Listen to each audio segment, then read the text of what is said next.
Nusantara merupakan salah satu target dakwah Islam yang paling awal di masa Nabi Muhammad masih hidup.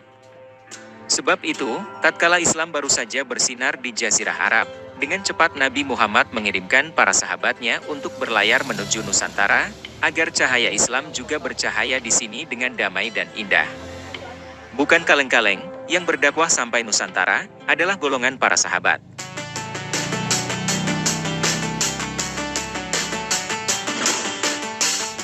Seperti yang kita ketahui sebelumnya, dan dipelajari di sekolah, bahwa Islam datang melalui pedagang Gujarat India.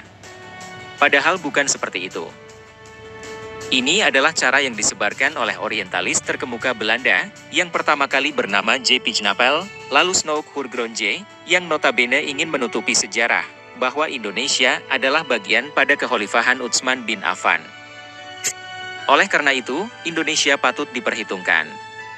Demi mencapai tujuannya itu, ia mempelajari bahasa Arab, mengaku sebagai seorang Muslim, dan bahkan mengawini seorang Muslimah, anak seorang tokoh di zamannya. Kembali bukti-bukti sejarah terkuat, pemalsuan sejarah bangsa Indonesia oleh Belanda dan para misionarisnya, terbantahkan satu persatu.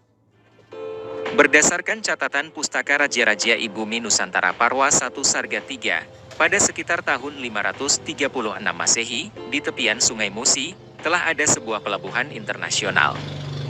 Pelabuhan ini menjadi sarana pengiriman barang berupa tanaman gaharu, rempah wangi, pala, dan kapur barus ke berbagai negara seperti Yaman, Mesir, Cina, India, Persia, dan sebagainya. Pelabuhan internasional ini merupakan sebuah wilayah otonom yang berada dalam kawasan Sriwijaya dan di bawah kendali Kerajaan Melayu Sribuja. Pada sekitar tahun 628 Masehi, penguasa Sriwijaya kedatangan utusan dari tanah Arab, bernama Akasyah bin Muhsin al-Usdi. Akasyah diutus oleh Nabi akhir zaman, untuk menyampaikan dakwah Islam, kepada penguasa Sriwijaya. Utusan Nabi ini, mendapat sambutan yang baik, oleh penguasa Sriwijaya ketika itu. Salah satu alasannya, Islam adalah ajaran monoteisme, yang memiliki kemiripan dengan keyakinan yang dianut sebagian bangsawan Sriwijaya. Keyakinan monoteisme di kerajaan Sriwijaya dikenal sebagai ajaran Braham atau ajaran monoteisme peninggalan Nabi Ibrahim. Keberadaan ajaran Braham pada saat itu bisa terlihat pada catatan Fahian sepulang dari India di era tahun ke-7 Kaisar Si. Kami tiba di sebuah negeri bernama Yapoti. Di negeri itu agama Braham sangat berkembang, sedangkan Buddha tidak seberapa pengaruhnya. Hal ini semakin diperkuat dengan adanya pendapat yang mengatakan, pada sekitar tahun 607 Masehi, telah ada kerajaan Sriboza yang bercorak Brahminic. Untuk kemudian, dakwah Islamiyah di tanah Sriwijaya ini terus berlanjut, terutama dilakukan oleh para pedagang dari Jazirah Arab. Bahkan salah seorang penguasa Sriwijaya, yang bernama Sri Indrawarman, diperkirakan seorang Muslim, yang menjalin persahabatan dengan Khalifah Islam Umar bin Abdul Aziz. Sebagian penduduk kerajaan Sriwijaya, jika ditelusuri secara genealogi, ternyata ada yang masih terhitung kerabat kerajaan Persia. Hal ini tergambar di dalam kitab sejarah Melayu, yang mengisahkan pemimpin wilayah Palembang, Demang Lebar Daun, yang merupakan anak cucu Raja Sulan, keturunan dari Raja Nusirwan, Adil bin Kibat Syahriar. Ada dugaan, keberadaan keluarga kerajaan Persia ini, dikarenakan terjadinya konflik internal di Persia sepeninggal Raja Nusirwan Adil, yang berakibat, sebagian bangsawan Persia mengungsi ke kerajaan Sriwijaya. Para pelarian politik Persia ini, dimanfaatkan oleh para penguasa Sriwijaya, untuk dijadikan instruktur di angkatan perangnya. Bahkan dalam upaya memperkuat pasukannya, kerajaan Sriwijaya mendirikan pangkalan militer di daerah Minanga yang berada di tepian Sungai Komering. Pada tahun 669 Masehi, Sriwijaya dipimpin oleh Dapunta Hyang Srijayanaga. Sang raja dikenal seorang yang sangat berwibawa dan dengan kekuatan angkatan perangnya yang sangat terlatih. Sriwijaya mulai menaklukkan beberapa daerah di sekitarnya, bahkan kemudian menaklukkan kerajaan induknya, Kerajaan Sribuja, berhasil dikuasai. Pelarian politik juga berasal dari wilayah Cina. Kedatangan mereka ini disebabkan terjadinya peristiwa pemberontakan petani-petani Muslim Cina terhadap kekuasaan dinasti Tang di masa pemerintahan Kaisar Haizong. Kaum muslimin banyak mati dibunuh dalam pemberontakan itu, sehingga mereka yang selamat melarikan diri ke berbagai negara, termasuk ke kota Palembang, yang menjadi pusat kerajaan Sriwijaya. Keberadaan pelarian politik asal Persia dan Cina, kemudian para pedagang Arab, yang sekaligus juga juru dakwah Islam, serta berdirinya pusat-pusat pengajaran agama Buddha di kerajaan Sriwijaya, menunjukkan bahwa negeri ini merupakan daerah yang sangat pluralis, di mana penduduknya terdiri atas berbagai suku dan ras, serta memiliki keyakinan yang beragam. Keberadaan Akasha bin Muhsin Al-Usdi di Sriwijaya diperkirakan setelah perjanjian Hudaybiyah tahun 6 Hijriah.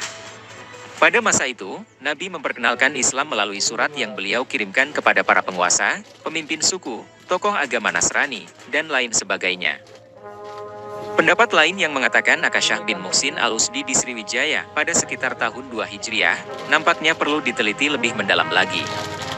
Hal ini disebabkan, berdasarkan fakta sejarah, pada saat tersebut, kaum muslimin sedang berkonsentrasi menghadapi kaum kafir Quraisy.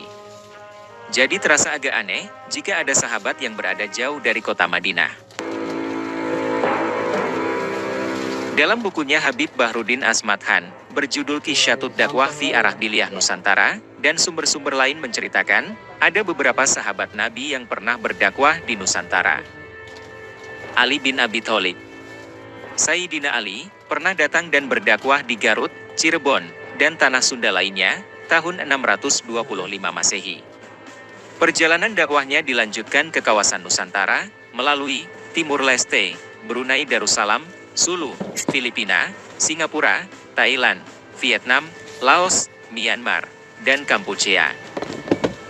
Ja'far bin Abi Thalib, beliau berdakwah di Jepara, Kerajaan Kalingga Jawa Tengah, sekitar tahun 626 Masehi atau 4 Hijriah.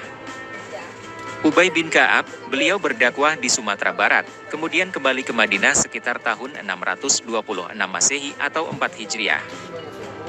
Abdullah bin Mas'ud, berdakwah di Aceh Darussalam dan kembali lagi ke Madinah, sekitar tahun 626 Masehi atau 4 Hijriah. Abdurrahman bin Muadz bin Jabal, dan putra-putranya Mahmud dan Ismail, berdakwah dan wafat dimakamkan di Barus, Tapanuli Tengah Sumatera Utara, sekitar tahun 626 Masehi atau 4 Hijriah. Akasha bin Muhsin Al-Usdi, berdakwah di Palembang, Sumatera Selatan, dan sebelum Nabi wafat, ia kembali ke Madinah. Salman Al-Farisi, berdakwah ke Perlak Aceh Timur, dan kembali ke Madinah. Zaid ibn Haritsah, berdakwah di Kerajaan Lamuri atau Lambari Aceh, pada tahun 35 Hijriah atau 718 Masehi. Wahab bin Abi Kobahah, telah mengunjungi Riau, dan menetap selama 5 tahun di sana sebelum pulang ke Madinah. Ratu Sima dan anaknya Jaisima dari Kerajaan Kalingga Jepara, diislamkan oleh Muawiyah bin Abi Sufyan, tahun 646 sampai 650 Masehi, dan sering berkirim surat, yang sekarang suratnya disimpan di Museum Granada Spanyol. Khalifah Umar bin Abdul Aziz, pernah mengunjungi Palembang tahun 718, dan mengislamkan Raja Srindravarma, lalu keduanya sering berkorespondensi, yang suratnya tersimpan di Museum Oxford, Inggris. Jika kita lihat penulis buku ini, beliau adalah seorang Habib keturunan Yaman, yang menurut salah seorang keturunannya yang juga seorang Habib Shohibul Faroji Asmat-Han, Bahruddin ini baru meninggal tahun 1992. Artinya, tokoh ini adalah tokoh yang hidup di zaman kita sekarang ini. Jadi, buku yang ditulisnya, sudah pasti bukan sumber primer. Harusnya, bila penulisnya bertanggung jawab secara ilmiah atas klaimnya, ia akan mencantumkan dari mana kisah ini ia dapatkan. Sayangnya, untuk mendapatkan buku tulisan Bahruddin Asmat-Han sangat sulit. Jadi kita tidak bisa menilai kualitas buku tersebut, dan lebih jauh lagi, kita tidak bisa mendapatkan informasi, dari mana Habib Bahruddin Asmat-Han mendapatkan kisah tersebut.